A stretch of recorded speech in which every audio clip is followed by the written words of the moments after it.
নমস্কার সবাইকে। সবাই কেমন আছেন? আজকে একটা ছোট্ট ভিডিও আপনাদের সাথে শেয়ার করতে যাচ্ছি। আজকে আমরা দীক্ষা নিলাম, আর দীক্ষা নেওয়ার মাধ্যমে নতুন কিছু শেখার সুযোগ হয়ে গেল। শুনেছি গুরুদেবের বাড়িতে থাকা নাকি অনেক ভালো, যে কারণে আমরা সেখানে এক রাত ছিলাম। আর সকালে আমাদের নাম দেওয়া হয়েছে। সকালে নাম নেওয়ার পরে আমাদের জন্য প্রসাদের আয়োজন করা হয়েছিল, আর সেই প্রসাদ এত ভালো খেতে হয়েছিল। প্রসাদ মানেই তো অমৃত। এখানে আমাদের জন্য অনেক খাবারের আয়োজন করা হয়েছিল, আর প্রত্যেকটা খাবারই প্রচণ্ড ভালো ছিল।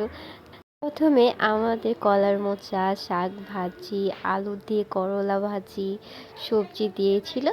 তারপরে আমাদের দিয়েছিল ডাল, আর ডালটা ছিল টক ডাল, আর ইউজ করা হয়েছিল চালতা। এর জন্য খেতে ভীষণ ভালো লাগছিল।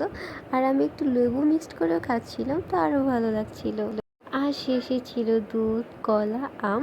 আর যেটা কোনোটাই তেমন একটা ভালো খাই না, তাই সেটা আর খাওয়া হয়নি, আর কোনো ক্লিপও না হয়নি। Thank you.